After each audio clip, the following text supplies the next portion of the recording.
guys, what's up, WireTap TV family? I'm your girl Leah. Welcome to episode 37. We got a couple of guests with us tonight. To my left, I have Mike. To my right, I have Nancy. We got some interesting conversations for you guys, but first, we're gonna spin the intro.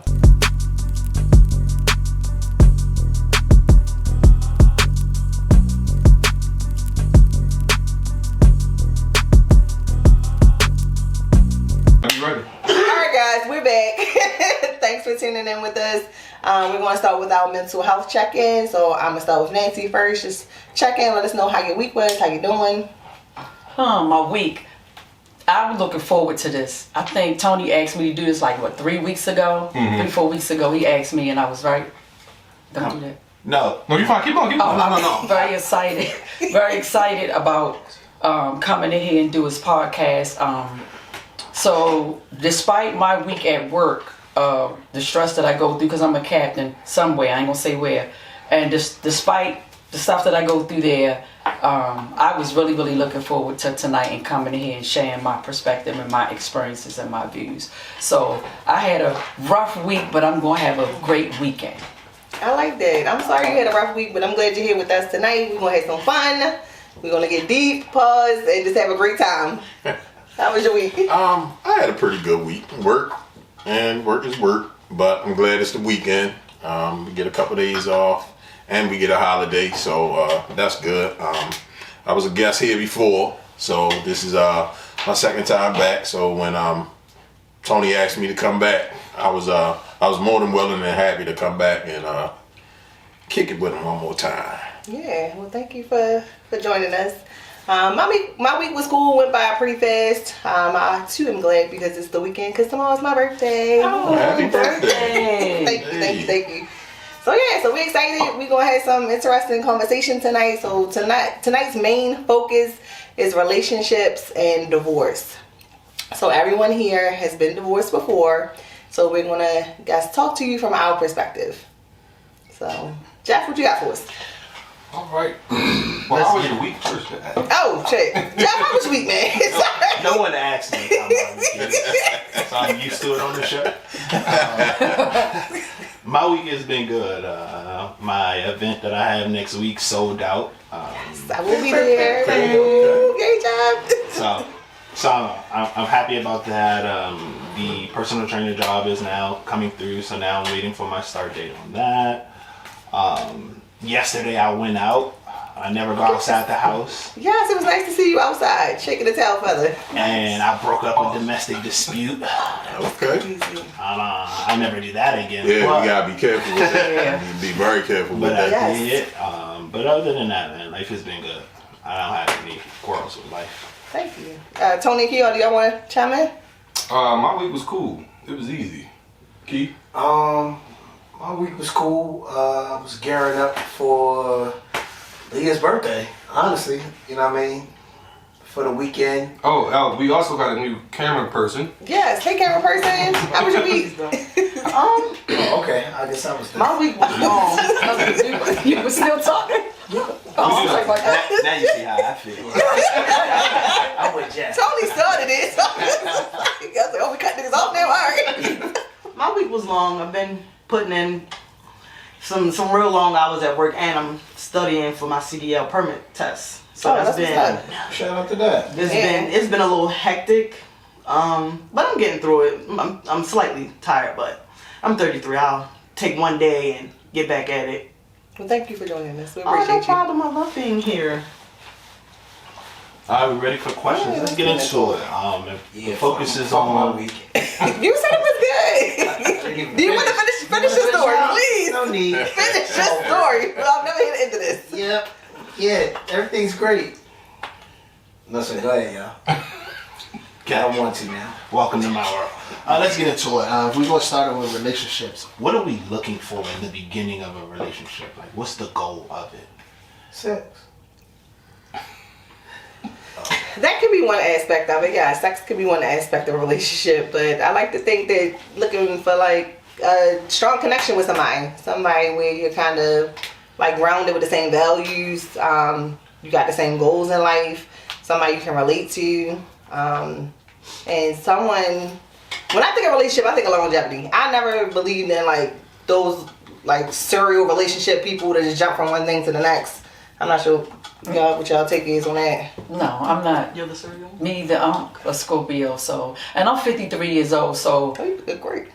Thank you. I'm 53 years old, so I'm going to say for me, definitely connection, stability. That's the first thing I look for. Someone who's, mentally, emotionally, financially, and physically stable at 53 years old, because I want what I am. So I thrive to be this way. Somebody that's spiritually on the same spiritual path that I am. I won't force my spiritual beliefs on nobody, but I also won't attach myself to somebody else's spiritual belief system. Whatever they believe, I respect it. I don't judge it, but that's not who I probably wish to settle down with, because I'm 80% into what I'm doing, and I need somebody that's going to be doing it with me, so I can share that with. And again, somebody who's, like I said, stable in all their ways, financially, mentally, physically, emotionally, sexually, disciplined, because at my age, I ain't gonna lie, you got a lot of older men out here in these streets. Yes, one of them streets. Real bad. And it's like, daddies. at 53 years old, I'm like, you should be tired, but I guess you're not. So, no judgment. Do you? Got the pocket full of keys. Listen, do you, Scooby-Doo? I don't want it. I know one right now. Yeah. Shout out Mr. Ray. Running these streets. Yes. After 53 years old, so I'm going to say for me, the stability, the connection, and the discipline. I tell people like, well, I'm not having sex till I get married again. And they look at me like, girl, bye. And I'm like, I'm sorry, that's how I feel. It's like, I put in too much of healing myself to just give myself to just anybody that don't value what I believe or what I've been through. So. Oh, how long you been celibate? Since August of 23. Oh. Wow, that's amazing. Clap it up for that. And that's hard for a Scorpio now. God damn it. Yeah, don't get it twisted. You don't forget. Golly. Yeah, that's for a fellow Scorpio. Right, But right. what I'm saying is, Shout out to the Scorpios. once I've healed inside and out, and I realize my value and my worth and what I deserve, being abstinent is easy. It became easy for me because I'm like, oh no, I'm worth $1 million. Yeah. And I'm not giving that to just anybody. Right. Right. Excuse me. Well, for me, and to start off, connection, I think I've always felt like your first attraction to someone is always physical. And I say that because you're going to look at a person, and that's what's going to make you say, okay, I want to ask that person for their number, or I want to introduce myself to that person. So every initial attraction is a physical attraction. Now, where it goes from there, it's up to the person, and that's how you would develop your connection. Because if I introduce myself to you and you introduce yourself to me, it could be something as simple as the conversation will decide how far it go. And even if we're in the grocery store, in the mall, somewhere, when I introduce myself to you and we have a few words and I ask a couple questions, it might not be what you looking for, and in those questions it might not be what I'm looking for. But if it's a good conversation, there's good connection, it's going to constantly keep on flowing, and before you know it, we probably just stood there and talked 20 minutes or whatever, and it's like, okay, well, let me get your number because I know you got to get on about your day, I'm going to get on about mine. Once we call each other and connect from there, now in your conversation, you go into everything that Nancy was saying. You talk about your values and what you got going on in life. And as Nancy says, she says she's 53, I'm 52. So I understand what she's saying. And earlier today, I seen a post on Instagram where a guy was saying, invest in like your home, or if you got a space, invest in your space. And he was like, if you got a house, invest in your house, invest in your TV, your couch, things that's gonna make you comfortable in your space. And I'm one of them people. I love chilling in the house. I'll go in the house, turn my ESPN on, kick my feet up. If you don't call my phone, I ain't gonna call your phone. And my day can go just like that. And like she said, I protect my peace. And coming from where I came from, in which I guess in some part of the stories that we'll get to as we go along, I don't sacrifice my peace for nobody at this point in my life. If I feel red flags, you gone. Yeah. That is me. Yes, sir. Can I ask a question? Absolutely. Right. And this is for Nancy. And your name again? I'm sorry. Mike. Do you think that, that whole communication thing is a lost art with maybe the younger generation? Absolutely. In y'all experience? Absolutely. Yes, absolutely. I answered that myself. Yes, you as well, Leah, but I was just asking them, right? And that's not excluding you. I was just asking somebody that's older than both of us, you know what I'm saying? Because you learn from people that's older than you, and you learn from people's mistakes and so on and so forth. Right. A conversation is something that I think, I am going to put it in the category, like from like age to like 18 to like 25, and that's just me spitballing. Yeah, it's no verbal communication to getting to know an individual. At all. It's like a text thread, and I know her, I love her. And the text thread is all these abbreviations that I don't even understand. When I tell you it was, today is Saturday, it probably was Wednesday. Right. That I just found out what YN stood for. As much as I've seen it over social media and all of that stuff, like Wednesday, somebody actually said, I actually think it was you. And it wasn't even Wednesday. When I seen you, what? The ski mask. Oh, yeah. That's a young ninja. Right. Yes, sir. Right. So, yeah, it's absolutely, it's a lost art. It is. It's a lost art. Even with, I'm going to say, people my age, it's becoming a lost art for them as well. Because I'm real big on communication. So if I meet you and we're talking, I don't want to text. I need to hear what you're saying. Because text can say a lot. They say, right. And so if I'm talking to you, that gives me the opportunities, like him, to see the red flags. I'm not looking for them. When I tell y'all, I'm so tired of the red flags with men, probably 47 to 55. Like if you talk to them more than 3 or 4 days, the red flags gonna come. And I don't even be saying what, I just let them talk. Like, yeah, what you say? And prime example, I had a conversation with a guy I met on the Facebook dating app, which I just deleted. Only had it 3 weeks because I got tired of having conversations with so many red flags. And the guy was saying, and so he was like, he was my age, single, live alone, whatever. So he was like, yeah, he was like, cause he said, cause I think women who don't know how to talk, who talk back to men, should be beat the fuck up. Can we cuss? What? That's what he said. He said this, right? And you know me, and I'm in law enforcement, right? I said, excuse me? He said, no, you looking at it from a law enforcement. I said, no, I'm not. I said, do you have a mother, a sister, daughter? Right. He was like, yeah. So I said, if they talk smart to a man, or if they're a man trying to yell at them and they say they don't want to talk with them or get them their information, he said that they should be beat the fuck up. Let's murder case search. And I said, DV charges for sure. I said, you ever been arrested? He said, yeah, I've been to jail a couple of times. I was like, oh, all right. I said, let me call you back. Block, delete, block, delete, block. I can't do But this. you know what's sad though? And he didn't see nothing wrong. He said, oh no, he stood women on should that. be He meant beat that. up. And it's weird, but he meant it. But He meant it. You know what's sad though? I've heard a lot of women say that they purposely, like when a man tries to talk to them and a man tries to get their number, they purposely give it to him because they fear getting hurt. Yeah. So they say, you know what? I just give it to him. And I'm like, damn. Yeah. I remember being rejected and I was like, well, next. Yeah, and with me, not beat her up. Yeah, and I'll tell a guy quick, and they'll ask for my number, and I was like, they were like, I'm gonna give you my number. I was like, I'm not gonna use it. What you mean you're not? What you think you all that? No, I don't think I'm all that. I like you enough to tell you I'm not gonna call you. So I don't want your number. Let's enjoy the drink. Let's enjoy the music. Let's have. First of all, I didn't come here to get numbers. I came here to eat, drink, and listen to the music. Right? And then when they want to talk to me, and I know no. And sometimes it's a lot of the conversation. I'm not gonna call you. And they get mad when I respectfully say, no, I'm not gonna call you.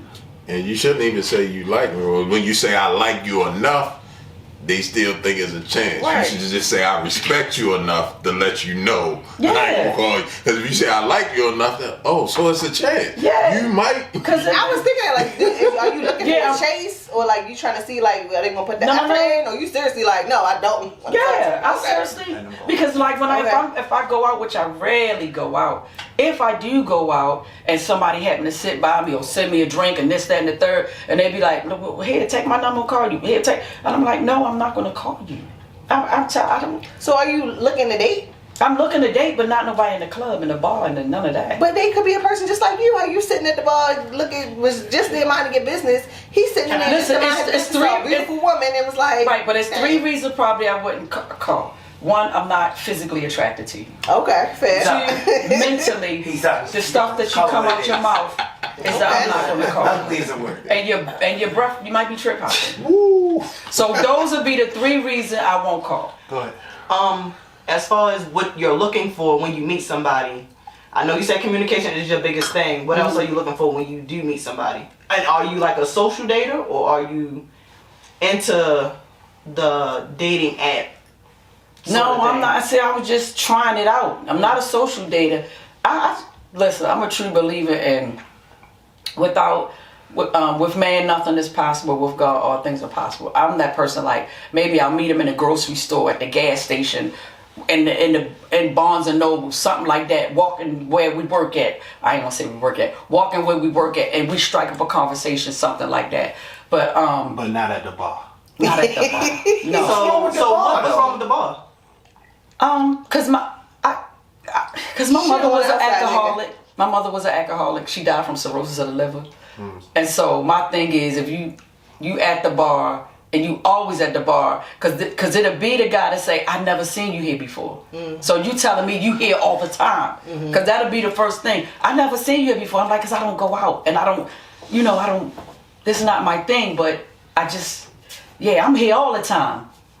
You understand what I'm saying? Yeah. So you said what I'm looking for. Again, somebody that's like I said, mentally, emotionally, financially stable, physically stable, and I mean health wise, because after 50 and over, people have a lot of stuff going on. Break it down. Yeah, and somebody that's good on the eye, somebody that's physically fit, because I work out. I don't work out as much as I used to. He know, but I am health conscious. I'm at the gym 3 days a week. I don't expect you to do it, but if you're dating me and I see him like, oh, what we doing? Like, what you gonna do with that? You going to gym with me? This, that, and the third. It's just certain. Maybe I'm too much. That should be a motivational piece. Because in saying that, if I didn't work out and I see you going to the gym 3 days a week, Right, it should make me want to then do the same. it's gonna motivate me, because me not working out and you going to the gym 3 days a week, hey, we gonna get to that spot and when we in the bed or something, I'm gonna be gasping for air and you gonna be like, you alright? So that probably would be motivation. Like, okay, I need to have some type of physicality to keep up, because it's gonna come to that point where it's gonna become a problem. Yeah. So someone, like I said, somebody that's good on the eye, somebody that's share my spiritual belief, and somebody that's physically, mentally, financially, and emotionally stable. So all the emotionally, financial, you don't find those out until later. Mike and Nancy, you both have said it, and I've heard it a lot. So I want to ask this question about the old adage: don't judge a book by its cover, right? Can we say that that's now a lie, because we have to judge this person by the way that they look before we even talk to them? I'm glad you said that, because I wanted to say that too. Like, when do you step out of your comfort zone? Like, your perfect person might not be in that package that you normally think is like, oh, he gotta be 6 foot chocolate with brown eyes, and it's like, he might not be that.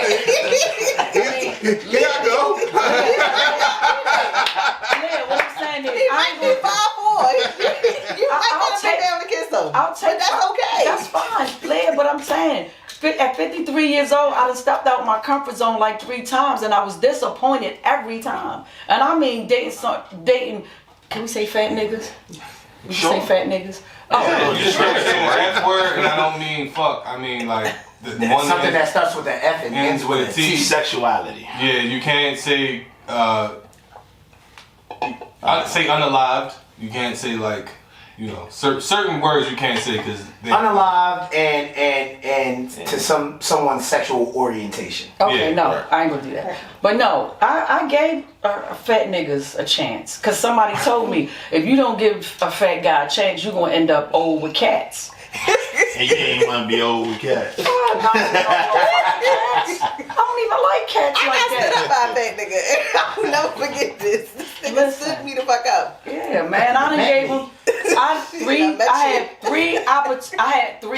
I gave 3 fat niggas a chance. I You know the number. did, belly and all. I gave First fat time. niggas a chance. First time, Christian Mingle, probably like 10, 15 years ago. The guy wasn't fat on the picture, right? We met He was down at skinny. M&S Grill down the harbor, right? No I'm like, way. we talked on the phone for like 6 weeks because you know I got to know him. Yeah, Skinny in the Talked picture. on the phone. So I get to the restaurant. I'm like, where you at? He was like, I'm sitting over at the bar. I was like, I don't see nobody at the bar but a big guy in a pink shirt. Big fat guy in a pink shirt. He was like, that's me. I said, no, where's the guy in this motherfucker? this. Now you catfish shit.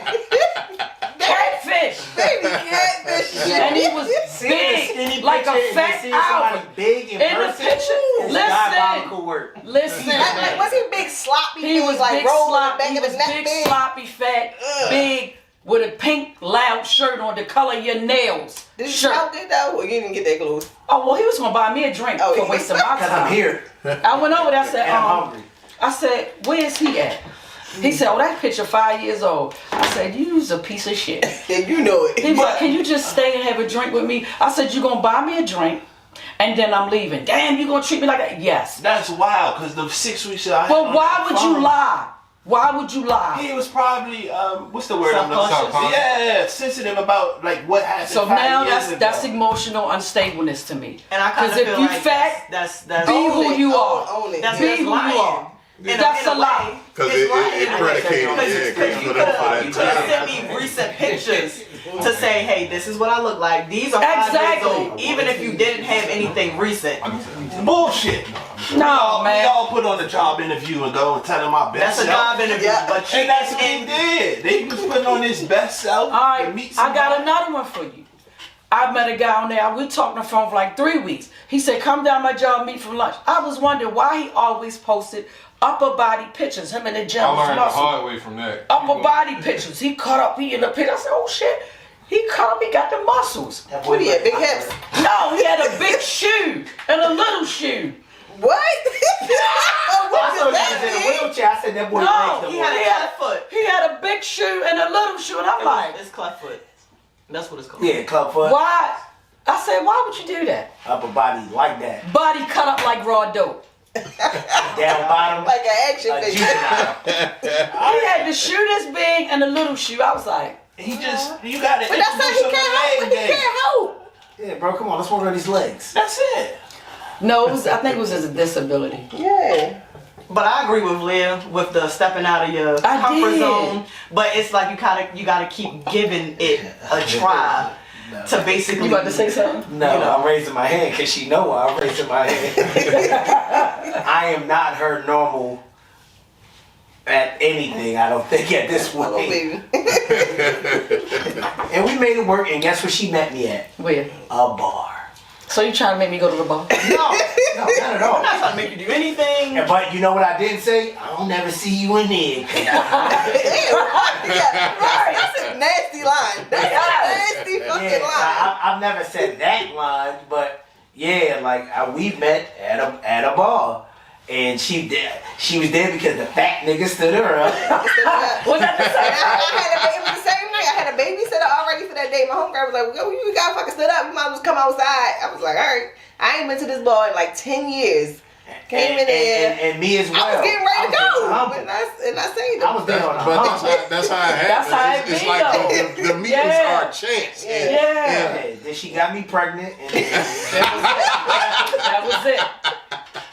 But when you say stepping out the comfort zone, it's like Well, for myself, I can't even say a comfort zone because you meet people and you meet by chance, and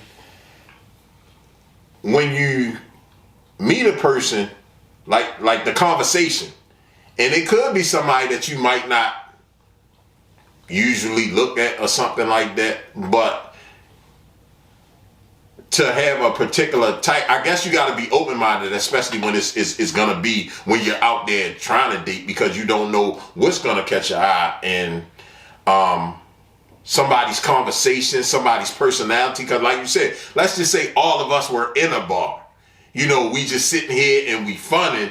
It could be the vibe a person gives off that starts attracting you to them, where you probably didn't look at them when the night started off, but then, as physically. But yeah, when you got this person that's fun and they vibing and they joking and they, you know, it goes along with what you like, then you know by the end of the night you're like, alright, quick. I need to get a phone number, because sometimes the vibe can be a little sketchy as well, because they can vibe with you the right way, and then you get the number and they be a whole total weirdo.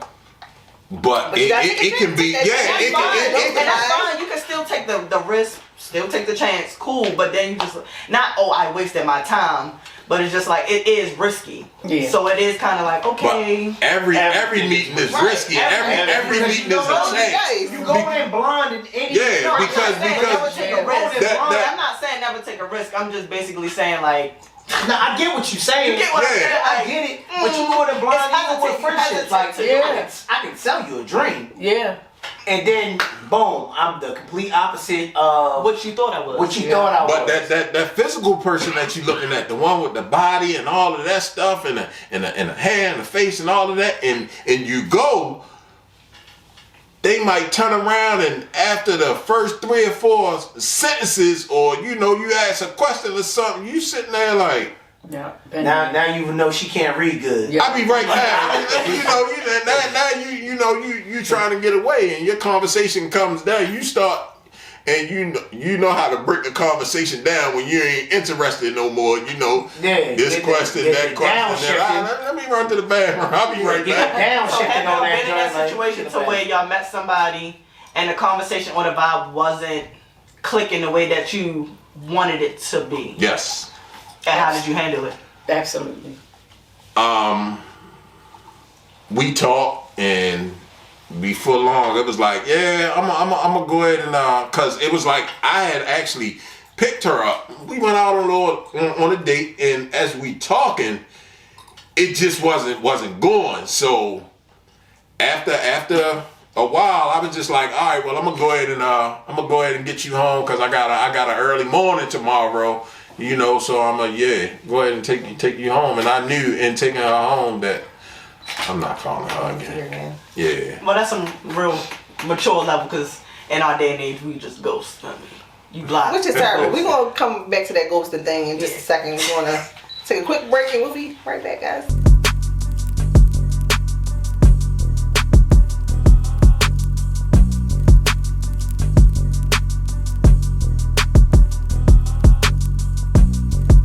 Hey guys, welcome back. It's the infamous Tony clap, y'all. And we're live. We left off. Jeff, where we leave off at? We left off at ghosting. Like, when do we allow someone? When do we allow ourselves to see someone? I think Nancy talked about her being catfish, but the guy had great conversation for 6 weeks. Okay. Mike talked about the young lady couldn't get past 3 sentences, but it's like, okay, like when, like, are we so quick to turn somebody off, because we see this red flag of them? It's like, okay, when do we give them grace? When do we allow them to open up, to get to know them, to see if it goes somewhere else? Or we're just so quick to say, you know what, she can't finish 3 sentences, I'm gone. Well, for me, we had, talked like via DM, text, small conversation on the phone, which is where the date came from. Excuse me. So when we get on a date, now you got your time for the conversation, and not that she couldn't finish 3 sentences, but we on a date, we having dinner, you drinking, we actually like walk down the harbor. I'm talking like you got time to conversate, to let me see where you coming from, and I'm telling you where I'm coming from, and we having this conversation, and I'm like, the conversation was just going left, and you know how you sitting there and we could be on one subject and you get to talking, and then next thing you know, you done went somewhere totally different, and I'm sitting here like, what is you talking about? Yeah. So I'm like, okay, well, we gonna keep on, you know. So it wasn't, we sat there for 10 minutes talking, and then I'm like, no, I'm talking, it's like we finished a whole date. Like I said, it got to the point where I'm like, you know, it's getting late, I'm gonna go ahead and get you home. Yeah. So we had been out for a while and had a good conversation. Not good conversation, but a good time of a length of time for a conversation that just went nowhere. But what if you were probably like her best date and she couldn't articulate that in the moment? Did you ever spin the block? No. Once y'all see the red flags, that's it. Cut off that spit period. Or if that's even a red flag. But Not necessarily. I'm not gonna say cut off, but as I said before, you know, after being in relationships, being married, and being divorced, it's just some things I'm not willing to sacrifice, and my peace of mind is one of them. You know, I don't sacrifice my peace or, you know, my being for nobody, because in being married and things like that, you tend to lose yourself. So after that's over and you get your old self back, Right. ain't nothing or nobody taking me back to where I ain't gonna say struggle to get back to. I'm gonna say where I work to get back to, because, you know, I mean, being divorced, you guys know it's a process. When you sit back, especially after it's over, and you can almost, after it's over, you can look and was like, I was really here. How did I let myself get here? But then you work to build yourself back up to who you once were. So you don't care who it is or what they do, you're not gonna let nothing or nobody take you back down to where you were. let me ask this question, and I can pose this to you all. Why did you get married? What was the reason to get married? For myself, it was love. It was love. It was partnership. Not to cut you off. Okay. Does love? I'm trying to like figure out, does love equal marriage? Like if I say I love you, like where does like? If that's your belief system, if you believe in the institution of marriage, I know personally, Jeffrey, you don't believe in marriage, which I think is a conversation we need to have too. That's not true. But we can have that conversation. Yeah. That's not true. I do believe in marriage, but it's like if we set out to like love each other and meet each other, like when did we say like to throw in the marriage part of it? Like that part I don't get. Now I get the spiritual part. Like I'm very religious, I'm very spiritual, grew up in it. But it's like, why are we here? Well, for me, we were together 5 years before we got married. So in that 5 years, we had moved together. You know, we had been in our relationship, and you figure this is my person. This is who I want to be with for the rest of my life. So if I'm gonna be with this person for the rest of my life, let's consummate. Let's become one. Right. You know, we've already been together this amount of time. We're already living together. You know, we plan on being together forever. Why not become one? I agree. Next, do you want to say something? Of course. My first marriage, I was 19 years old, and that marriage was trauma built, if you understand what I'm saying. So I was raised in a very dysfunctional household, abused and all of these things. So this person came along, somebody I went to high school with. He went into the military, and he told me if I married him, he would buy me a house and a car and take me out of my current situation. So I didn't marry for love. I married to escape what I was going through. So I felt like whatever I got in that marriage, I deserved it. You understand what I'm saying? Because with me not loving myself and my self-esteem was so low, I said, okay, this is my way out. I don't gotta stay here dealing with what I'm dealing with here. He's gonna buy me a house and a car. But what I did was, he was more abusive than my aunt. So I married him, and I had to fight him like Tina Turner. I was the original Tina Turner. So I had to fight in that situation, moved to New Orleans with him. He was in the military with my son. And then I came back here to Baltimore, pregnant, 6 months pregnant with a 3-year-old son.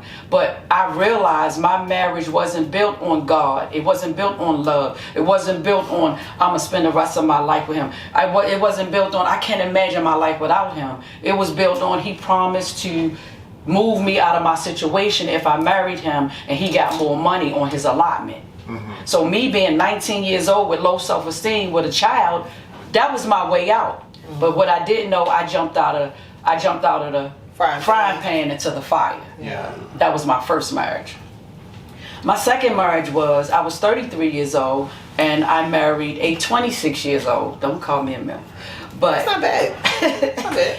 I was working at my job, and he came in my job to get some paperwork. And he was very, very attractive. He was from Philly. He had the accent, and he was a bad boy. And everybody around me was getting married, and I was in 9 weddings. I had 9 bridesmaids dresses in my closet. That's 21 dresses. The original. I had 9. And everybody around me was getting married. So when I meet this young man who was very, very attractive, body cut up like raw dough, of course. Oh, That shit don't do that. That's my thing. I know I'm sick with it. The sun hit him and You hear me? glistening. Glistening. He was The sweat all on his shoulder. He was glistening. Then he was telling me, Ah. he told me I was the best thing on God's green earth, Let me just which say I never something. heard that corny shit before, but that did something to my soul. Philly niggas lie.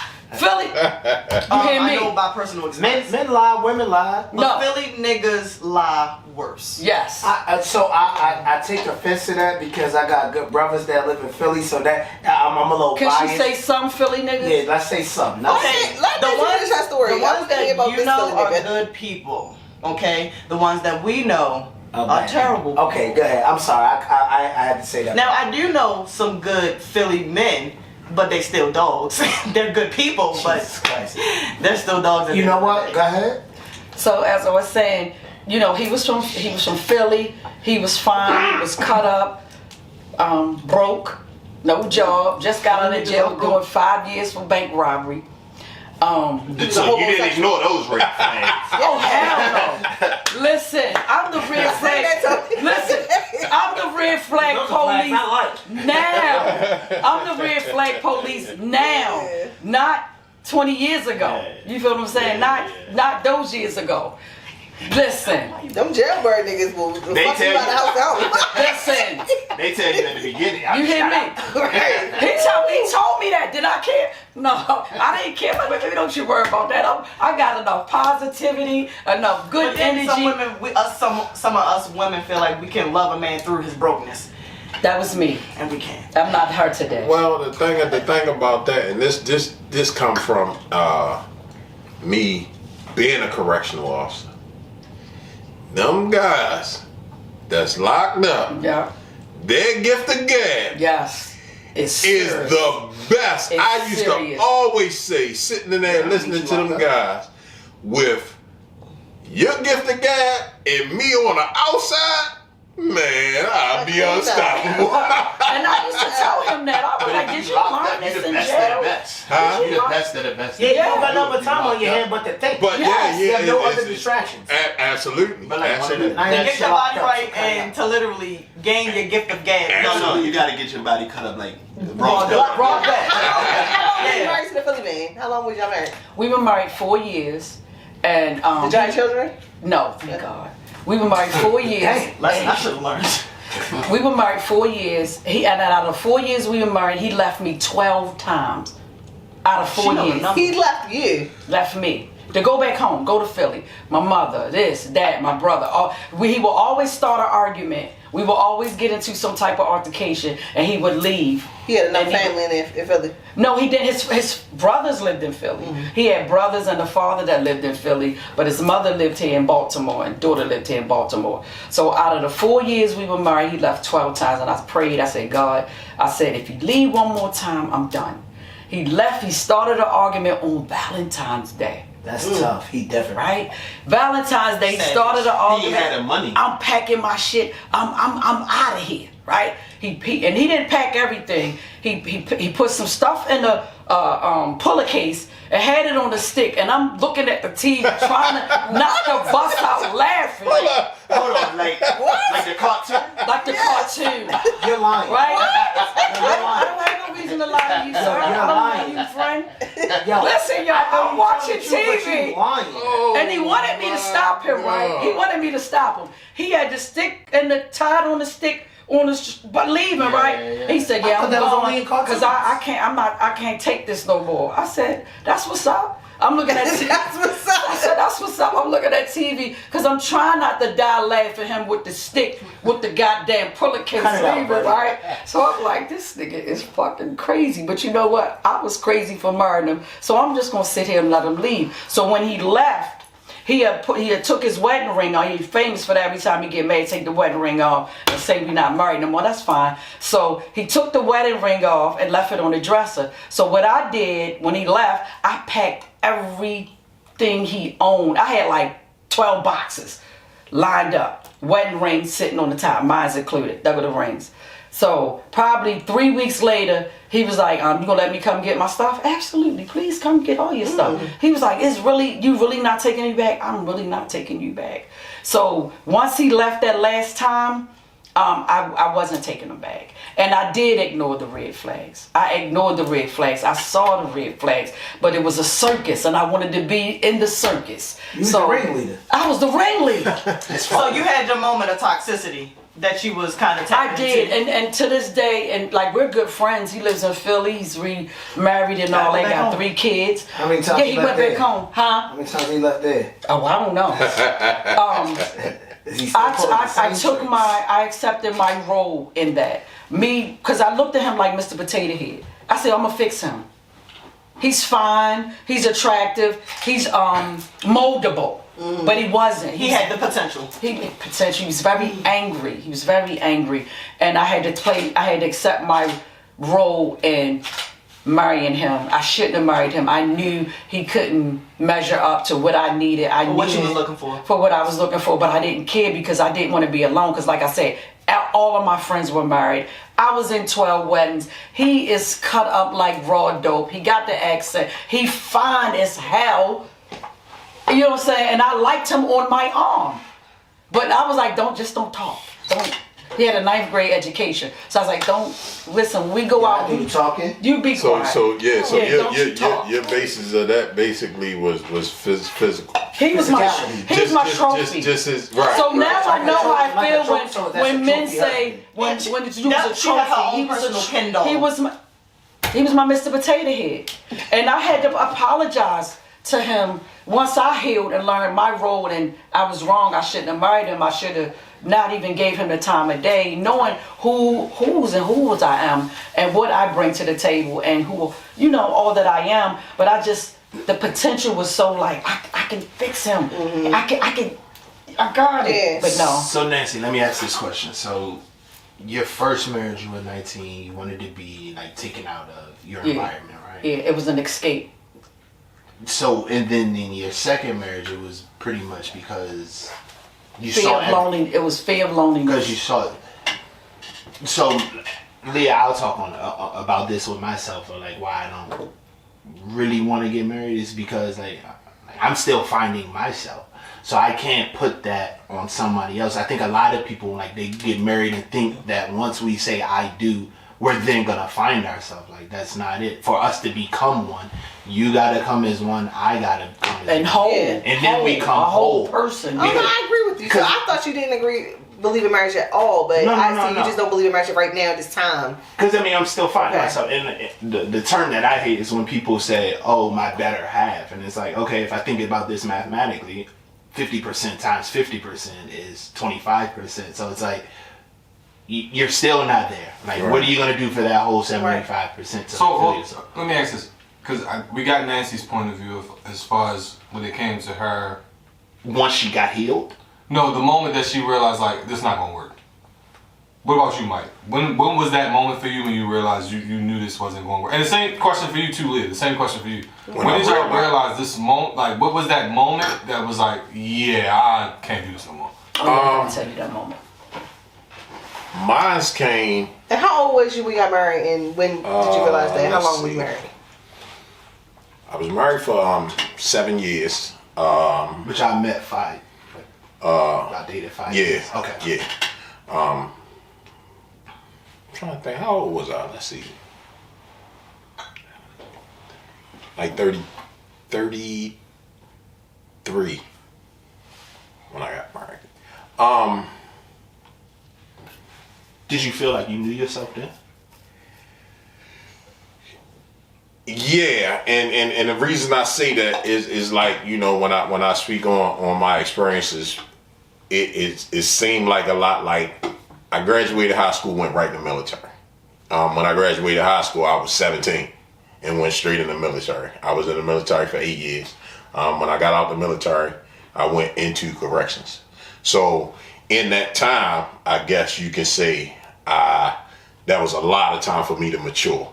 And one of the things that the military do, it really matures you because you have to deal with a lot. And not to jump off subject, but I always say, if we were like some of those other countries and just being from the military, I feel like it should be a law that every male should have to do at least 2 years in the military. And the only reason I say that is because not only the discipline, the confidence, and things that comes with being in the military, some of these guys that's out here on the streets that don't get that guidance from a father or from a home, if they got that training and that stuff in the military, they probably would become some of your best leaders. And I say 2 years because a lot of times when you get in, as with myself, I initially enlisted for 4 years. You re-enlisted? I re-enlisted and it became 8. And I would have made it. That's one of the things I always say, one of my biggest regrets in life is not doing a full 20-year career in the military. And I didn't do it only because of my son. When my son was born, they were trying to send me on an overseas assignment, but I would have had to re-enlist to complete the assignment. So I just asked them to give me a couple extra months home because he was an infant. And not only am I going to take the assignment, I'm going to re-enlist. But you know, when they trying to meet their quotas and things like that, they act like, oh, we can't do this. You know, we need you. I'm like, well, if I don't re-enlist, I can't take the assignment anyway. Well, we need you to do it. We need you to go down. I said, well, I'm not doing it. So at this point, I'll go ahead and transition out the military, which I should have went on and took the assignment in hindsight, because the assignment was for a year. A year goes by like that. I could have took the assignment and I probably would have made a 20-year career out of it. But back to say, some of them guys that get in, and even though they got that minimum of 2 years to do, if it was like that, I guarantee you they would do more. So the military helps you find yourself, is what you're saying? Somewhat, yes. And because, like I said, going from there into corrections, and now you're in an institution and you one person on a tier with 120 guys. I mean, you know, it's just certain things you have to, not saying you have to put on a sense of bravado, but you have to be able to handle yourself verbally, physically, and all of them things. And things like that just matures you. So that helps you like find yourself in your work life. But how does that help you find yourself emotionally? Emotionally? How does the military help you find yourself, or how did it help you find yourself emotionally? Emotionally, I think because when you're away from everybody, you don't have nobody, like when you're away from your family and things like that. Huh? No distractions. Right. But it also, you have to look into yourself for everything that you need to do, because you don't have mom to lean on, you don't have your siblings to lean on, you don't have family. But you build your camaraderie with the people that you're around because they're in the same boat as you. They done left home. I ain't got nobody to depend on but this person, and this person might sit here and listen to what I got going on. I'm gonna listen to what they got going on. We can feed each other advice and things like that. I don't want to stay on this topic long, but it's like most people that go into the military are like wards of the state. So they go into the military, or like they're like adoptees, right? So they go into the military to find this family. Oh no, well, I went into the military as a decision, and the crazy thing about it, I went into it as a decision, trying to make a decision as a man, because my mother was strict when we were coming up, and she was strict because I was the only boy. I'm in the middle of two girls. I got an older sister and a younger sister, but I'm the boy. And my father was very active in my life, but him and my mother weren't together. So now it's me in a house with 3 females. My mother was strict because I'm from Cherry Hill, so. He had to say that. He got I got it. Shout out to my community. But Because FYI. no, it was just one of them things where my mother was strict on me because she felt like she wasn't losing her child to the streets. She wasn't letting me out there to sell drugs. She wasn't letting me out there to get in trouble. So she was on my neck, and I hated that. So we always bumped heads, especially as a boy, when you get to adolescence and start smelling your nuts and things like that. Now I gotta be in the house 9 o'clock, all my homeboys outside. Now you getting that, so now I'm starting to break curfew and things like that. So it's like I'm a senior in high school and I still got a curfew. So we button heads. So I'm like, man, I'm getting out of here. Almost like what you said, but I was doing it for myself. I'm going in the military, and the crazy thing about it, they came up to school and they offered the military entrance exam. But if you took the exam, you could get out of school early. So I took it on something. I just want to get out of school at 10 o'clock and be done for the day. Is this the ASVAB test? Yes, the ASVAB. Yep, they came up to school, offered the ASVAB test. I took the ASVAB. I'm like, I just want to get out of school early. But I scored high. So they started calling, trying to recruit me anyway. So I'm like, all right, they trying to recruit me. I'm going to the military. Okay. So that was my decision, and it wasn't from, like you said, unstable or broken home or trying to find. It was just me trying to be a man and get up. So I want to ask this question, like taking the experiences, like so where do your relationship experiences come from to get you to this point where you want to get married?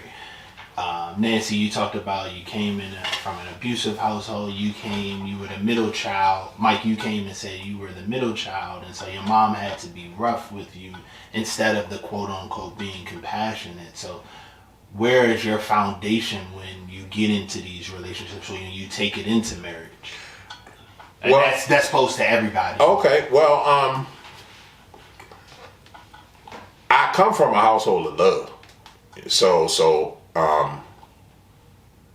we were very close knit in our house, so it was good. It was good. So it was easy to get into a relationship and get into marriage because it wasn't one of them things where I was hiding behind feelings or anything like that. And like I said, with me and my ex-wife, we got married because we felt like we were going to spend the rest of our life together. And this who you had the baby with, and you was like, my son was born. No. Oh, okay. No. So you had that baby. That's what she was. No. That was just I'm sorry. No. You good, but it was just an assumption. No. Actually, my son was a little older. My son was born in 1996. I did not meet and start dating my ex-wife until like maybe 2004. Okay. So yeah, my son had a few years on him. Okay, when we met. Yeah. But you answer it. What led me to wanting to get married?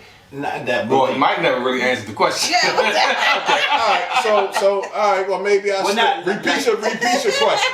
It's coming from like I'm gonna tap dancing. the question comes from. Damn, I forgot. It was such a good question. But Right, it really was. Was it more like you saying something about like an upbringing? Yeah, like, what, so like, where did what your type of foundation environment? come Yeah. from? Yes. Oh, okay. You're Well, wanting to be like married. I said, and coming from a house of love, you already get that foundation because in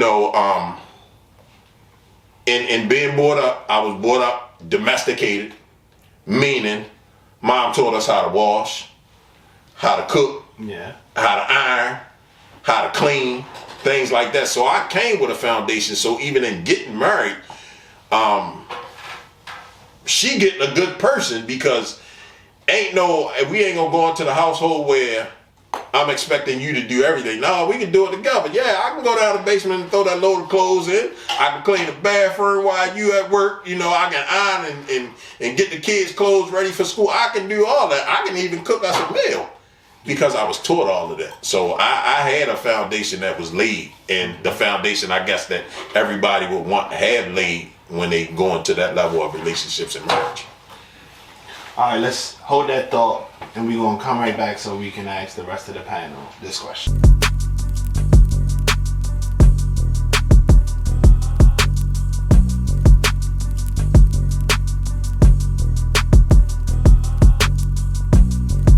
And we're back. Thank you for tapping in with the WireTap TV. Where we leave off, Jeff? The foundation of your relationship, like where did it come from? So Nancy, Mike already answered. I wanted to come to you. Like, where did your foundation come from in terms of you finding this, how you see love? Where did that foundation come from? I can honestly say it didn't come from my childhood because I wasn't raised in a house where I was loved, cherished, and protected. So it definitely didn't come from there. I think it came from not having it and wanting it so bad, if that makes sense. So where did you get this idea or this picture from? If that, Probably TV, movies, seeing other people married but not knowing if they're really happy. I just know that they're married. And my grandparents, who on my father's side, my father wasn't active in my life, and I probably saw them a good 4 or 5 times, but they were married for 83 years. Mm-hmm. My grandfather died at 107 and my grandmother was 106. So and the 4 or 5 times that I saw them. So you're gonna live a long time, is what you're saying. God's willing, and keep them rise. But yeah, my grandparents were married for 83 years. So that's what I want, because I know it exists. It's possible, and I know it's possible because I saw it through what they had. They were married for 83 years. My grandfather, from my knowledge, from his 6-hour funeral, he didn't have kids outside of my grandmother. Like, my grandmother was his best friend. So, from my knowledge, she was the only woman he ever been with. He met her when she was 16 and he was probably 19. And they were married for 83 years. So that's where it come from. Have I experienced that type of love? Honestly, no. But I know it exists. I know it exists, and I know it exists also because I have that to give. I'm open and I'm available to give it. My flaw was, before I got healed through God and therapy, was I would settle for anything that looked like it, but not having a real knowledge of what it was and what I deserved. So that's where mine came from. So can I say, like, and if you can say, oh, you're a little disrespectful. No. Yeah. We So you created this image of love based off of TV or whatever, but you didn't have it. But like through life experiences, you said, hey, now I know what love is. You were able to create your love through life experiences. Absolutely. Especially loving myself. Yeah. And now knowing my life experience has definitely taught me to love myself. And like Mike said, like myself, the red flags is just a certain things I'm not tolerating and I'm not standing for. But if you would have asked me this question 10, 15, 20 years ago, my answer would be different. But all of my experiences has taught me how to put me first, love me first, and not settle, not devalue, not putting my needs and wants, desire to the side. So let me pour into him, but I'm not getting poured into, because that's what I was doing all my life. Yeah. So yeah. So I want to come, like, let's bring it into like this divorce thing. So divorce doesn't happen overnight. It's things that happen over time. And so the red flags that you ignored, what was like that tipping point, that breaking point that was like, you know what? For the first marriage or the second one? Let's do the first marriage. And you say, hey, I've had enough.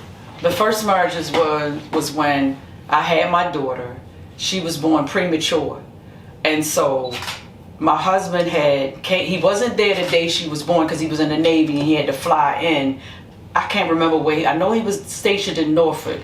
And they had to bring him in. He wasn't there the day she was born, but he came the next day. So you know, the next day they be trying to get you out of the hospital quick. Yeah. So the next day, I said I was going to go home, get cleaned up, get some sleep, and then be at the hospital first thing in the morning so I could feed the baby, because the nurses was like, she won't eat for nobody but you. So you got to be here for every feed. And I said, that's fine. So, but when my husband got there, he wanted me to go with him to his mother's house that night. And I was like, I don't want to go to your mother's house. I want to go home because I want to get cleaned up. I got to get cleaned up. I got to get the stuff that I need packed up to go back to the hospital to feed the baby.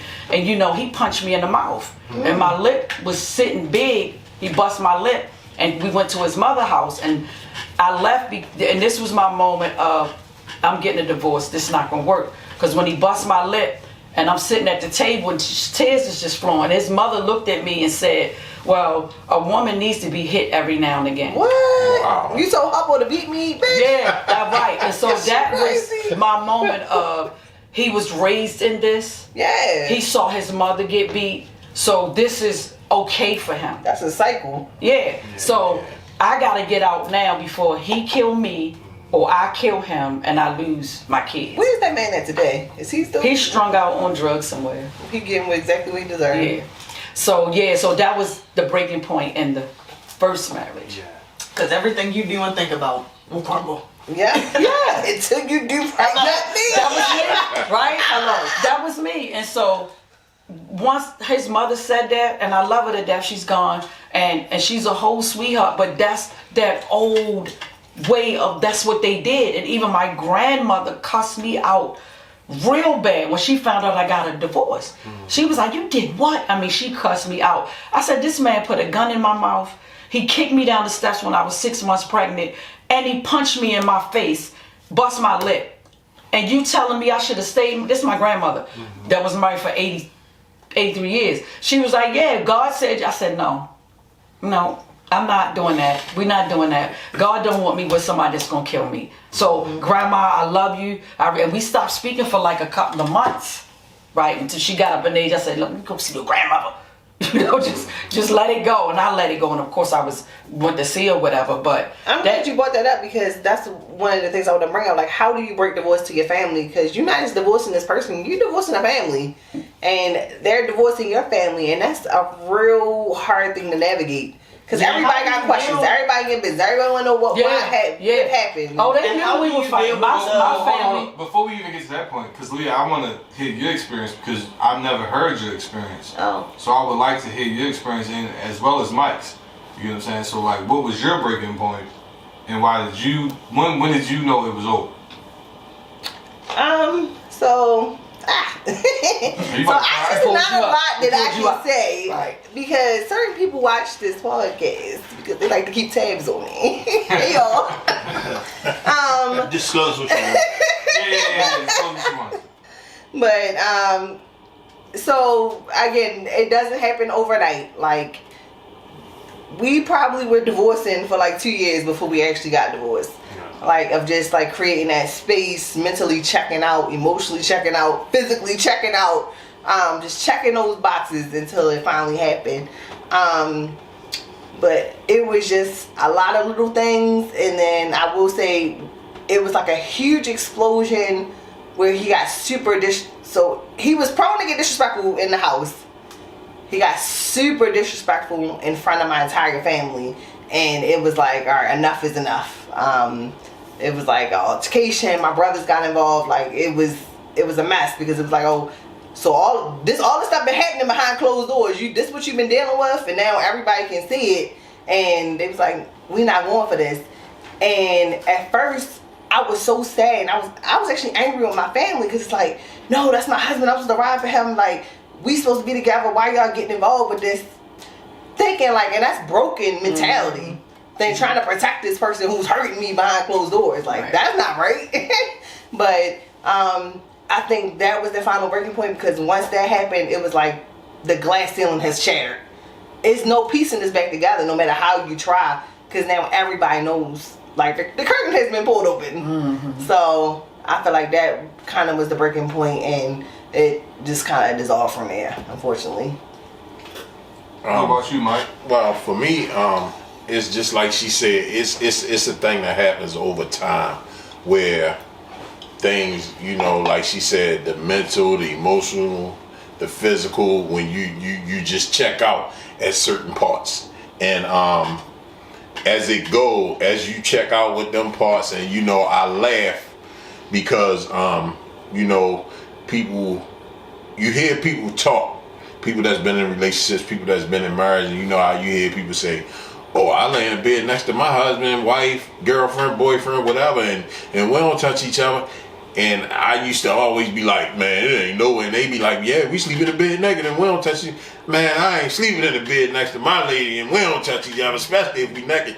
But then when you get to that point where you in that relationship or that marriage and y'all mentally and physically check out, that invisible line in the middle of that bed come, and neither one of y'all will cross that line. So when people say, oh, I sleep next to my whoever and we don't touch each other, it happens. It happens. And when it get to that point, I think, you know, towards my end, it was complacency. We were just so used to each other being in the house. You know what I'm saying? Because when it got to out, and when I left the house, we weren't beefing. Wasn't nothing going on, but we had been in the house for a couple of days and hadn't said nothing to each other.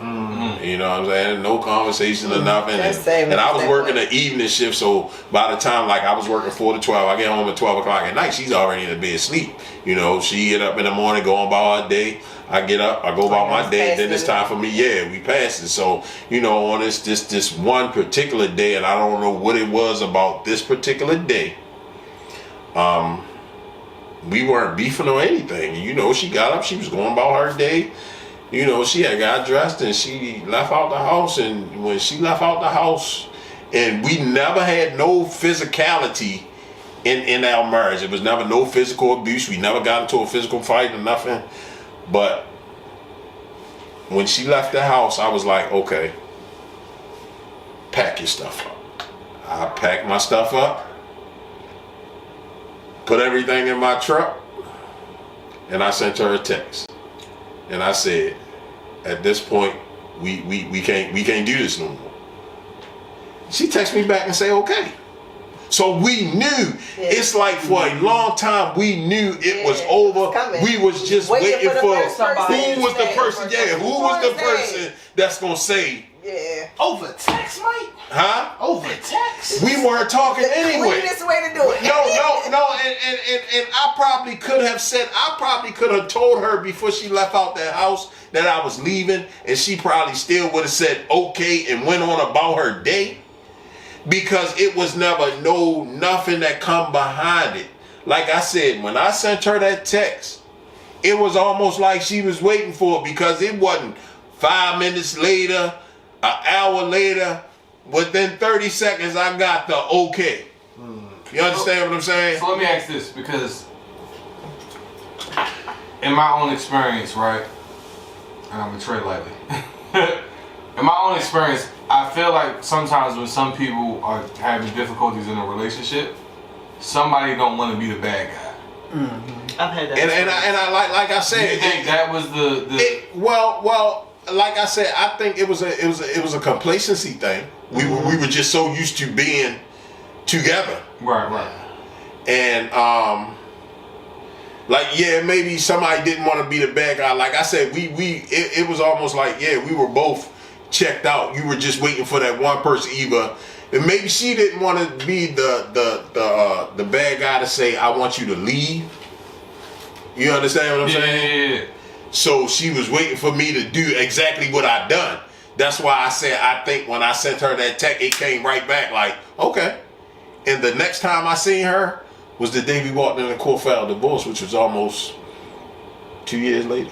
Wow. Really? Yeah. So y'all was done. So it was like, well, in doing that, and I won't sit here and say I wasn't hurt by it. I was hurt. I did not put myself in a position to have to see her. So I never talk bad about marriage because we had good times. We had great times. We did vacations. When I say she was my best friend, you know, when it was good, it was good. When it was bad, it was bad. So we did a lot of things together. So when we did separate, I made it a point not to be nowhere where I could possibly run into her. You And didn't you want didn't have children. You didn't want to face that pain. Right.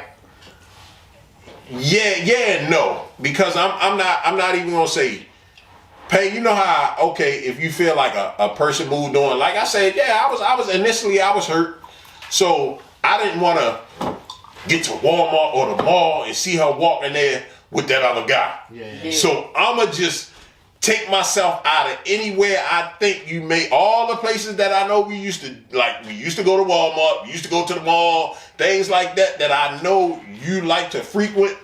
I'm not gonna be there. I'll go to Walmart on the other side of town if I need to go to Walmart, but I'm not gonna go to this Walmart that we used to go to. I'm gonna go over town somewhere. If I need to go to the mall, everybody's scared of Mondawmin. I go to Mondawmin. I ain't scared of Mondawmin, but I know you ain't going to Mondawmin, so I can get whatever I need from Mondawmin. I'm gonna just stay away so I won't have to see it. And in that time, which I think was good for me, that was my time that I healed myself. Because even in doing all that, when we broke up, I didn't date. It was me. So that was your time to find yourself. Yes. Outside of the military, that was time. Yeah, that was time for me to get back to that old Mike that I felt like I lost in my marriage. Because in my marriage, I lost myself. And I lost myself because I always wanted to please her. Yeah. So whatever I had to do, it's gonna be done.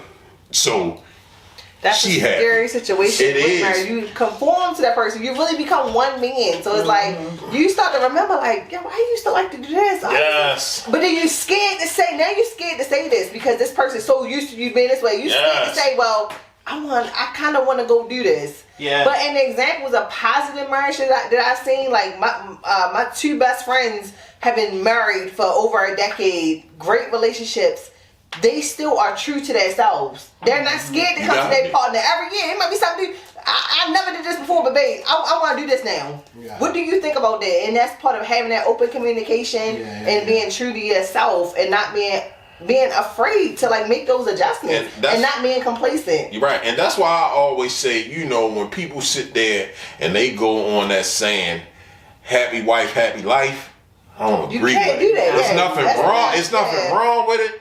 But how about happy spouse, happy house? I agree with that. Because you both gotta be happy. If you just worrying about her being happy, like you said, everything that you are, you're gonna lose because you're worried about this one thing. But how about with her helping you or you being happy? Like, it was a point where my friends knew when we were beefing because that's when I came out.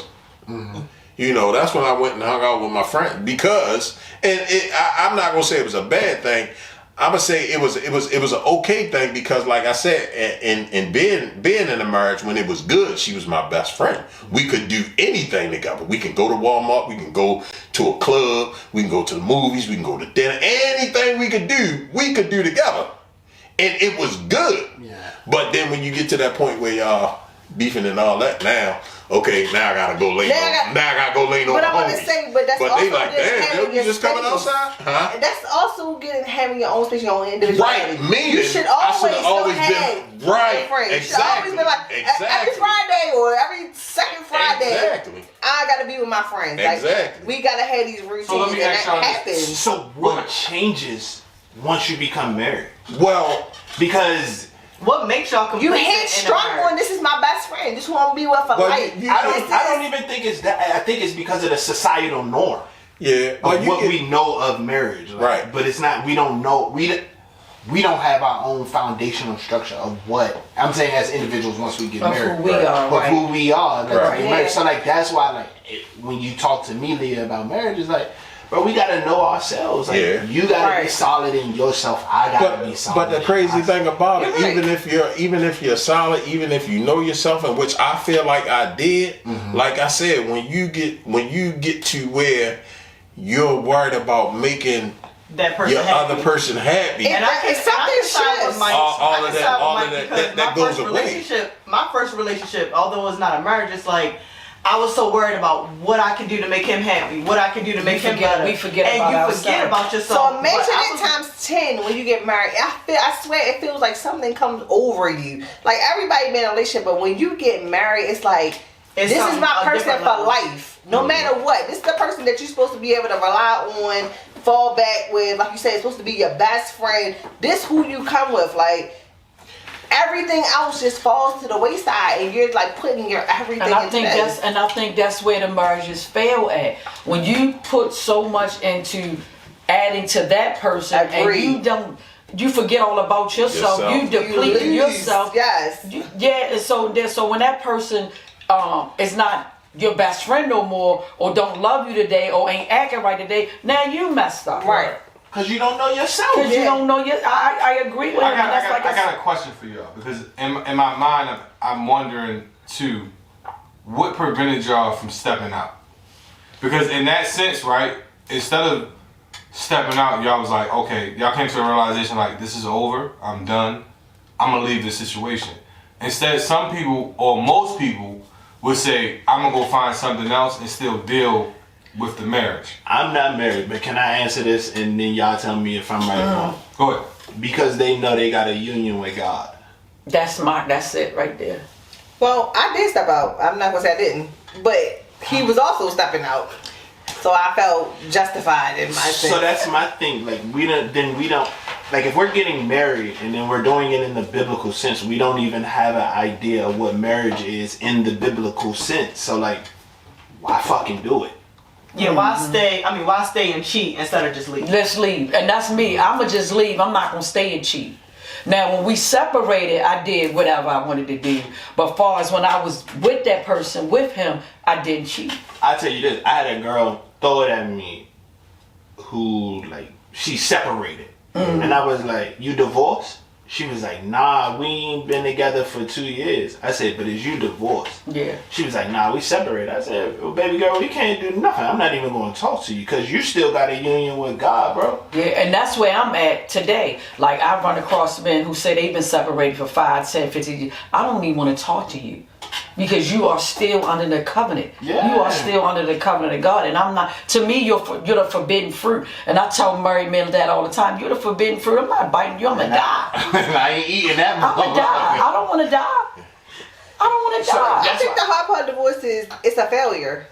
It's really a failure for people, and it honestly feels like you're going through a death. Like So when- you done lost. So when It you is. go lost through a y'all, major part It of your is. life. It yeah, so when y'all go You through lost a your whole healing nother period, family. when y'all go through your healing period That's and still try alive. to find yourself, Right. was therapy And that's what makes it implemented? most painful. Like you knew 'Cause automatically, you still can or see it that took y'all person time that to just figure caused out you this therapy could possibly Hold on, help we y'all heal. two different people was I'm talking. sorry. I missed I'm sorry. everything. Yeah. So I was saying that's what makes it kind of difficult because the idea of cutting somebody off that you once loved, including their family as well. Yes. These people are still alive.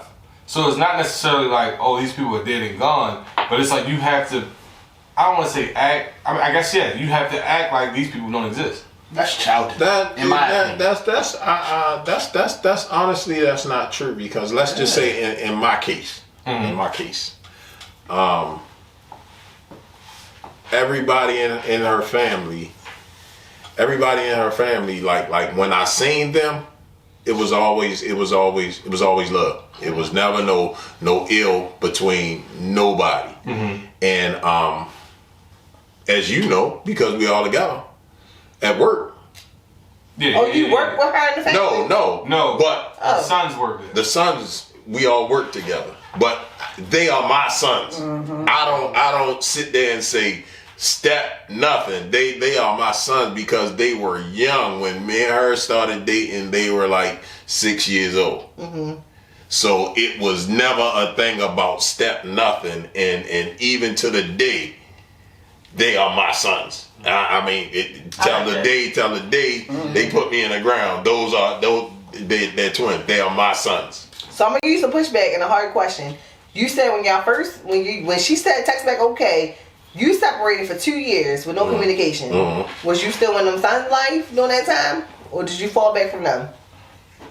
I'm not gonna say I fell back from them. I did because I wasn't in contact with them, but I checked on them through people. I always like their cousins, their uncles thing. What the boys doing? How the boys doing? And we actually had a conversation about that years later. I sat down with them and we talked. And what I said to them, because we were actually kind of sort of holding resentment towards each other. Yeah. They were holding something towards me and I was holding something towards them because at the time that we separated, they were old enough To understand. They were what? 18 when we separated. So now y'all got cell phones, y'all got jobs, y'all doing, y'all were doing adult things. So it was nothing for you to send a text or pick up the phone as well as I could have. As well as I could have. Because like I always tell them, and like I said, we sat and had a conversation about it, and I took blame, but I said the same resentment y'all had towards me because they even told me, they was like, we was mad with you because like they like, yo, how do you just do us like that? Right. I said, but I felt the same way because y'all could have picked up the phone just as well as I could. I said, but y'all might not know. Yeah. I was checking on y'all every step of the way. Y'all didn't know through other people. I'm what my boys doing. What did they do this? Did they do that? Did they get a car yet? Did they do that? I was really checking on them behind the scenes. Right. And maybe I should have been more outright with it. But I was checking on them without checking on them. Got it. And I didn't realize they was that old too. Like, all right, y'all ain't saying like, all right, y'all get it. My kids were super young when I got divorced, so I almost feel like there's some resentment towards me. Like, I'm the bad guy in this because I kicked daddy out the house. Oh, wow, they don't know all the underlying stories, and they're not old enough for me to tell them that. So that shit that I gotta eat. I gotta eat until they get to that age where we can have a quote-unquote adult conversation about the ins and outs of things. And they ask me about it all the time, and I'm like, when y'all get older, y'all... that's my favorite line. When y'all get older, y'all understand. But I'm sorry, we gotta wrap up. All right, let's wrap this up, and we coming back for one more. And this is the last segment when we come back. All right, let's put a pause in it, and we'll come right back.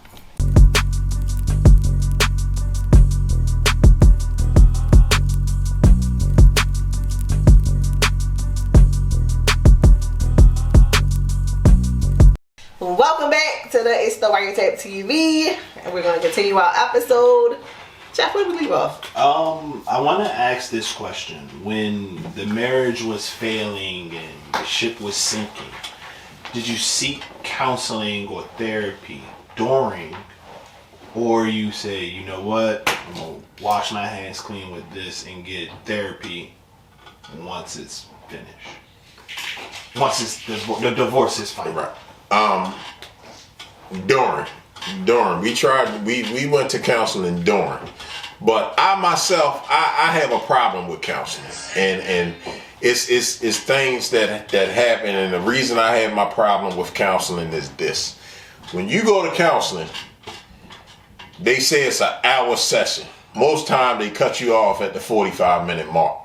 But when you go in counseling, you sit there and the counselor or whoever might say, okay, Mike, you're gonna start off this week. So Mike has a chance to start getting things off his chest of what's going on. And she has to sit there and listen. Whether she agrees or disagrees, she can't say nothing. So at that point, she's probably going to get an attitude because she's not going to like what I'm saying. Whatever my problems is with her or whatever it is, she's not going to like. So at the 45-minute mark when the counselor cuts us off, now he's sending us home. So now we're in the car and she has an attitude because of what I said. So we may start arguing in the car. If we don't argue in the car, she's not going to say nothing. But now for the next couple of days, we're beefing. So after about 3 or 4 days, when we start speaking again, it's time to go back to counseling. But she get to talk now. So she already got last week on her mind. So now she coming with the fire. So when she say everything she got to say, now I got the attitude. Yeah. But at the 45-minute mark, you sending us home. So what I feel like happens with that is you take my arm and you take a razor. You're going to cut me. You're going to cut me. Every week we go to counseling, it's a new cut. Because by the time we leave counseling, we beefing because we're upset at what the other one said. So what I always said about counseling is this. Let's say them counselors, which they get paid a lot because your insurance paid for it, but let's just say they charge $300 an hour. All right, let me come in here and give you $1,500. Now I got you for 5 hours. You understand what I'm saying? So in this 5 hours, maybe I get 2.5 hours, she get 2.5 hours. You're going to lay everything out on the line in this one session. Whatever problems you got, whatever it is, you get the problem out there. You understand what I'm saying? So now everything after that comes with the counseling and the healing. Because if I'm just sitting there letting you talk and nothing is getting handled. Right.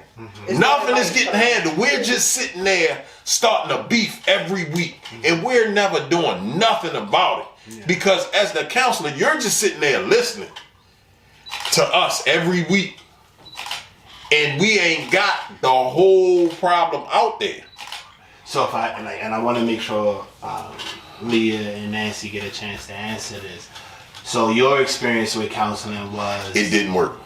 It added fuel to the fire. Yeah, and absolutely. we never really addressed what it was. Absolutely. Leah, in your situation, did you have something similar to that, or like how was your counseling experience? Or did you seek counseling during? So we didn't go to counseling. I had brought it up a couple times. He wasn't interested. So that kind of let me know right then and there, like, bro, what are we doing? Because we're not talking here in the house. Mm-hmm. We just living like roommates. At that point, he had moved downstairs. I was living upstairs, and we was just like passing each other. It's like, what are we doing?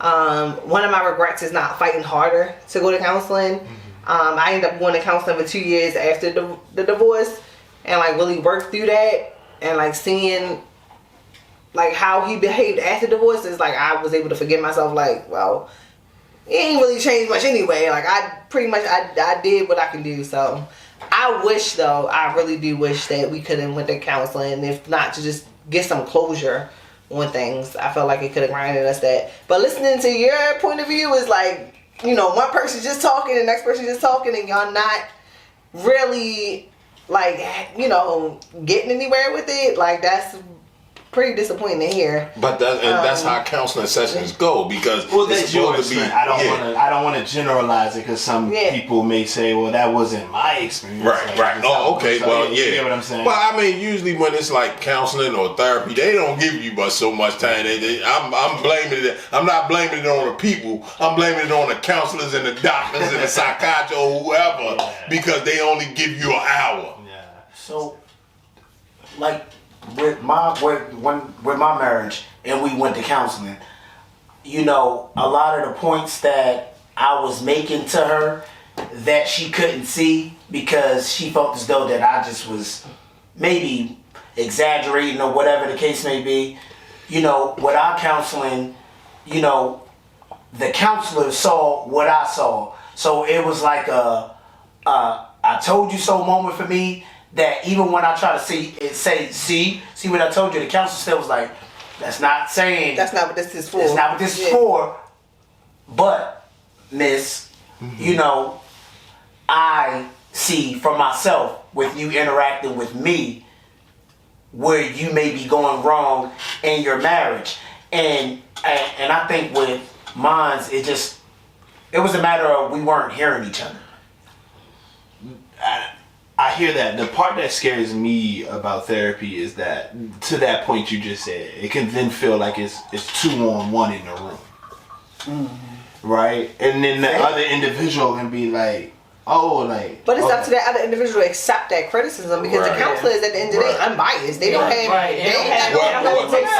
Let's say they're supposed to be unbiased. Okay, hold on. They're supposed to be unbiased. They are supposed to be. Go ahead, Jay. I want to make sure Nancy... Oh, yeah, I apologize, Miss Nancy. No, you good. So in both of my marriage, I didn't seek counseling. I didn't want counseling, especially for the second one, because he wasn't going to go see no counselor anyway. From Philly, hardcore. He ain't like the police. He ain't like nobody in authority. Cut up like so dope. he caught up like dope. So he definitely wasn't going to no counseling. But I felt like it was going to be a waste of time anyway, because my mind was made up. Did you have the thought to go? I did, but not. No, I'm lying. I didn't, because you put your hands on me. So a counselor can't fix you putting your hands on me. You understand what I'm saying? This is something you gotta do from your child. You gotta heal from your childhood and early adult trauma. You thinking it's okay to put your hands on people? That is your thing. That's not my thing.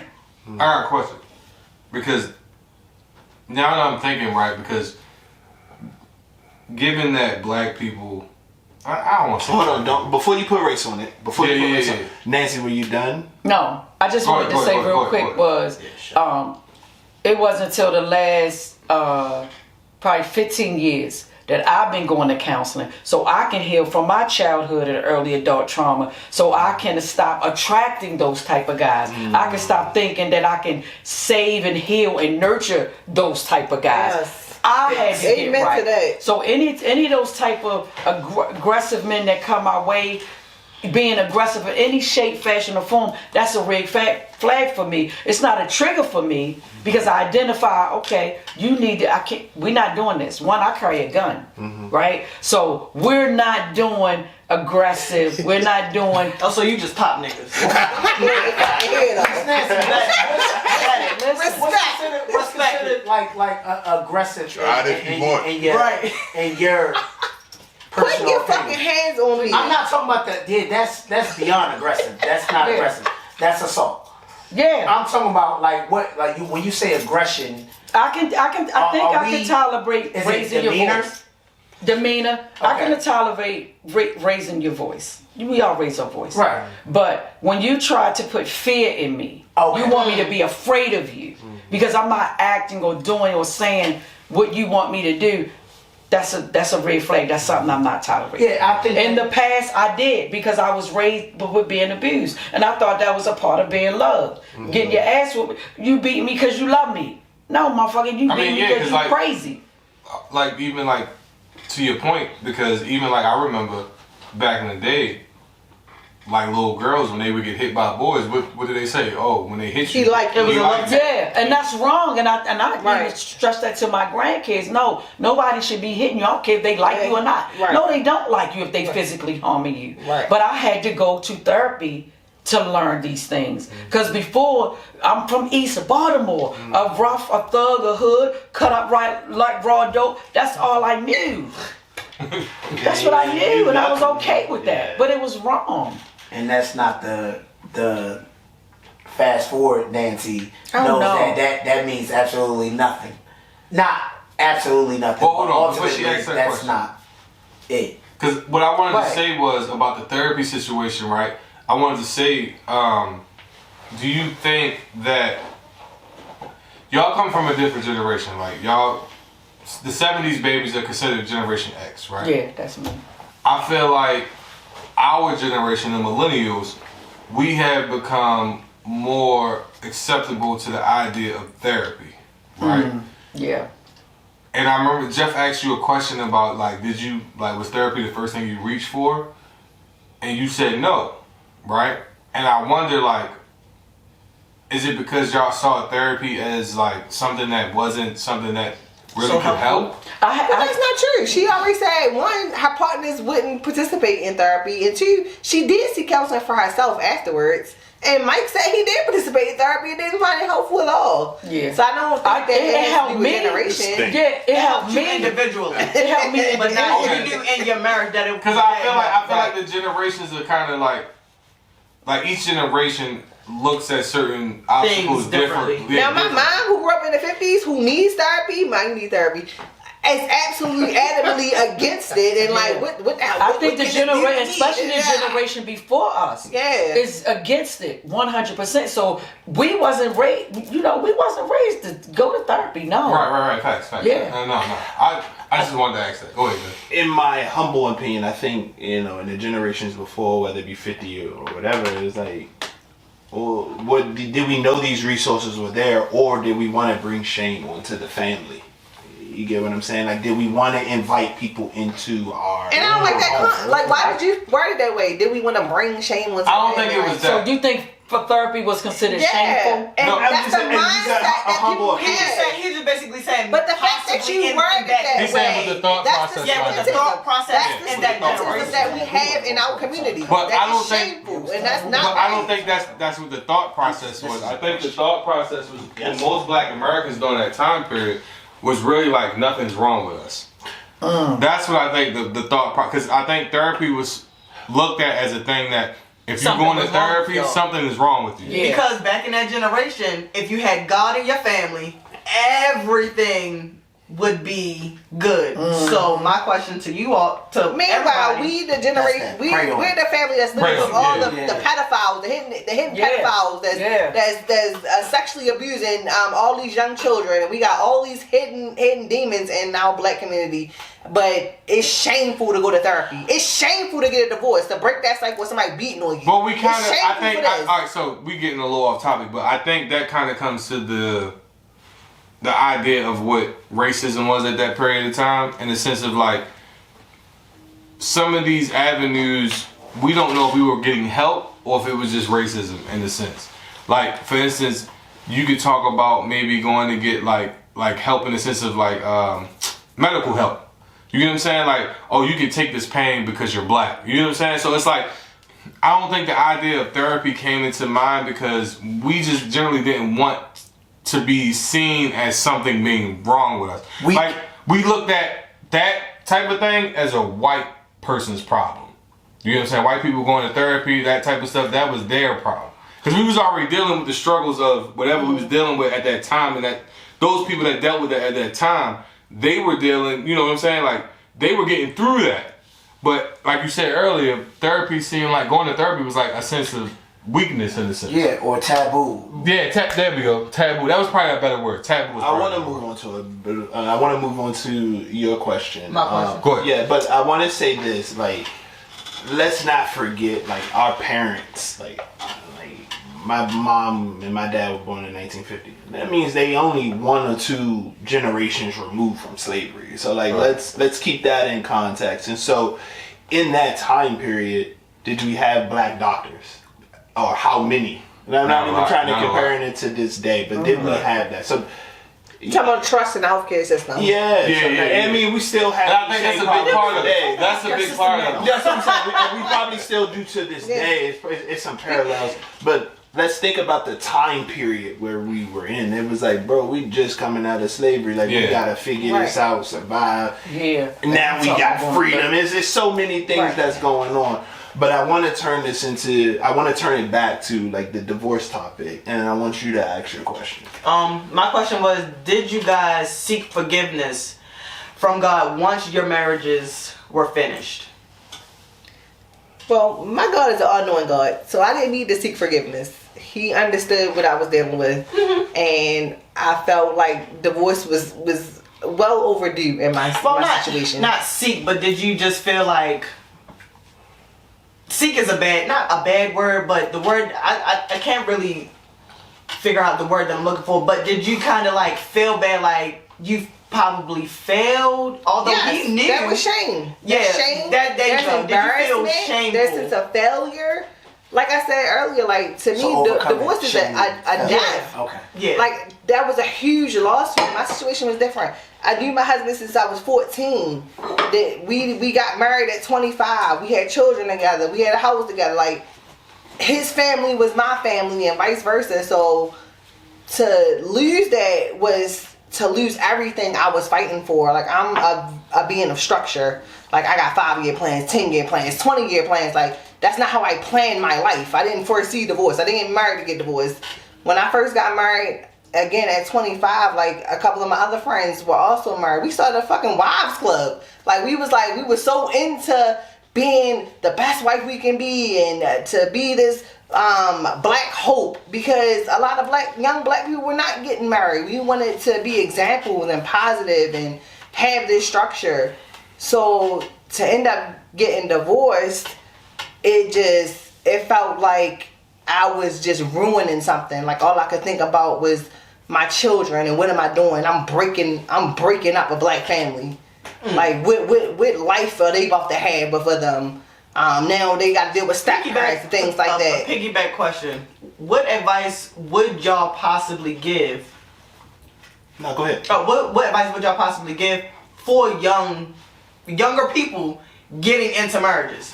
Oh, okay, Don't hold get that. I'll let somebody else speak. I want to save that one for the end. I want to save that question for the end, but I do want to ask that question to you, Nancy. Did you feel like you failed God when you in your marriage, Or felt shameful? No, I didn't feel like I failed God. Truth be told, y'all, I feel like those 2 marriages was void. Mm-hmm. They don't matter because God had nothing to do with those marriages, if that makes sense. Yeah, I get you. God was not included in those marriages, right? I didn't marry this man because he was a leader, he was a Christian, he was going to cover me, guide, and protect me because I didn't know I needed that, right? So I didn't ask God to forgive me for the failed marriages. I asked God to forgive me for not loving him and myself enough to even marry that guy. Because I feel like if I love God and I love myself like I supposed to, they wouldn't have got the time of day. And I would have never got married. So my thing was, to me, I feel like those marriages is not real. They don't count. They don't count. I mean, somebody might look at me like I'm crazy, like, girl, get the fuck out of here. But no, I'm serious. Because I'm covered in the blood of the Lamb. Because I honor the Sabbath. Because I want a husband that's going to lead, guide, and protect me. And respect that I'm absent. Respect that you're not clapping cheeks till I get married. You understand what I'm saying? So I feel like those marriages didn't honor God. So I don't have to ask for forgiveness for marriages that did not honor God. Now, if you ask me next, he blessed me with a husband that I'm covered with, covenant marriage, covered in the blood of the Lamb, and it failed, I'm on my face. But these 2 situations, these marriages were built on my trauma. I selected this man from my trauma, from the side effects of my trauma. I didn't select these men because I was a fully healed, loving myself, self-esteem woman. I took this one. I need a way out. I don't care if you whoop me, beat me, starve me. I need to get out of this. The second one was, everybody around me is married. You're fine. You're this, you're that. You don't have everything I need, but I need a husband. It was fear of loneliness. Because I don't fear loneliness or poverty, I don't fear that anymore. So because I don't fear loneliness or poverty, and I know whose and whose I am, I know that those marriages God had nothing to do with those marriages. He was not included. Okay. So I didn't ask for forgiveness. I like that response. Mike, what about you? All right, so with me, did I seek forgiveness from God? No, and I always say this. I'm a good person. She's a good person. We weren't good together. And it was good that we accepted the fact that we weren't good together and got out of it before things went left and it went the wrong way. So in saying that, I didn't feel like I had to more or less seek forgiveness. I would say probably see acceptance. The fact that we accepted that we weren't good together, and there was no sense in us holding on to each other, knowing we weren't good together, where I'm keeping her from somebody that can probably give and do everything that she wanted, as well as somebody to give and do the same for me. Yeah. So it's like I think it would be more selfish to hold on to each other to keep somebody else from being able to give you what you want and what you need in a marriage. Yeah. So I always say I have nothing bad to say about her at all. She's a great person. I'm a great person. At that point in our life, we were not good together. And that was the reason that we separated and divorced. I wanted to save this question for the last, but I won't. So, what would be the advice to your younger self when it comes to marriage? What would be the advice to your younger self? If Just in marriage in general, not like going back to going back to your 19-year-old self, or the ages that you all got married at. What would you tell yourself right before, like when the thought of marriage is coming to you? Like, what would you tell yourself? But for those same people, or just in general? Is it in general? Or Let's do it in general. Okay. Let's do it in general. I don't want to open up old wounds. But once you heal from them, they can't be reopened. That's how I feel. But what would I tell my 19-year-old self? I wouldn't have got married, because I felt like I wished I would have went in the military. I wanted to go in the military. I would have built myself up. I would have healed from my childhood and early adult trauma first, and then I probably would have went in the military, and I would not have gotten married. But I had my son at 16.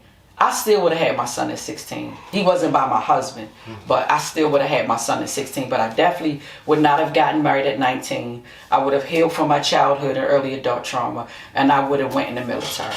So I wouldn't have gotten married. Leah? At 25, I don't know. I think 25 is still too young to get married. I wish I would have waited a little bit longer. I feel like in your 20s, you're still growing and getting to know yourselves.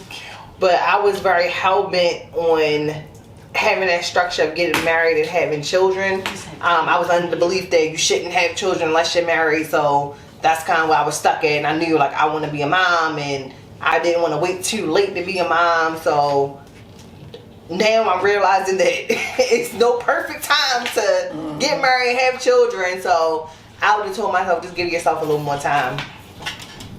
And the only thing for me with my 30 some odd years self when I got married, just prepare to put the work in, because marriage takes work. Marriage takes a lot of work, and it takes work on both parts, not only your part but her part as well. And it's no 50-50. You both got to put 100%. Thanks. So that's what I would tell my 30-something-year-old self about. That would be the only advice. Just put the work in. If you put the work in, it can work. So marriage and like any relationship, it takes work. Yes, it's a job. Any relationship is a job. 24/7. It don't stop. It never stops. You can never slack on it. You can never slack on it. At the time you slack and become complacent, that's when things can go haywire. You touch on this word complacent a lot, so stay curious about your partner as well. Yes. Yeah, complacency is the death of all things to me. Like, right. When you anything. When you get set in that one yes. thing. Yeah, when you get set in that one thing and don't change, don't right. take to the next you step. don't look to grow with each other and push each other further. Yeah. But this is my question, and I don't want to. Hold on, because Keon's been holding this Oh, question. So let's have a quick response on it because we are running out of time. Yeah. So let's So, try to quick keep question. it to a minute and then let Tony end with his question and then we're done. Quick question for the whole panel. All of you agree that, you didn't have to seek forgiveness from, God, your Lord and Savior. Did you ultimately, at the end of the day, forgive yourself for, I'm not saying that any of y'all marriages were a bad choice, but, not fully seeing the bigger picture at the end of the day. Leah, this may exclude you just a tad bit because, you've known since you were 14, got married at 25, so it was well thought out. Miss Nancy, you said you had 2 marriages, one at 19, if I'm not mistaken, and one at 32. 36. 36, excuse me, I apologize. And you as well, Mr. Mike, y'all all made, let's say your decision wasn't as conscious, but it was based off of lust or whatever. Did y'all ultimately all forgive yourself? That's a good question. I'll say, like I said, with me, I didn't actually think it was about forgiving myself. It was accepting that things weren't what they were supposed to be, what I thought they were going to be, what they could have been, and when they wasn't, and we made the choice to get out of it, then it was like, yes, go ahead and accept it wasn't what it was supposed to be. Let's get on with it, and we gonna move ahead. Okay, because we're getting close to running out of time. Leah? Oh, I'll say it really quickly. So after we had got divorced, some things happened with him personally, and I felt responsible for that because I felt like maybe if I was still there as his wife, I could have got him through that. So I felt a lot of regret and remorse with those things, and thankfully therapy helped me get through that and realize that it's out of my control. Nancy? Did you forgive yourself? I did. I had to because, like I said, I took full responsibility for the role that I played in that situation. So yes, I did forgive myself. Understood. Take us home. That's what the boys say, y'all. Y'all got a little BTS footage. But anyway, thank y'all for tapping in with us at the WireTap TV. We love y'all and welcome y'all. Thank y'all for spending this time with us. We will be back next week with our original panel. So please like, follow, subscribe, and you're feeling frisky. Go ahead and comment, you heard? Brr, brr, brr, brr.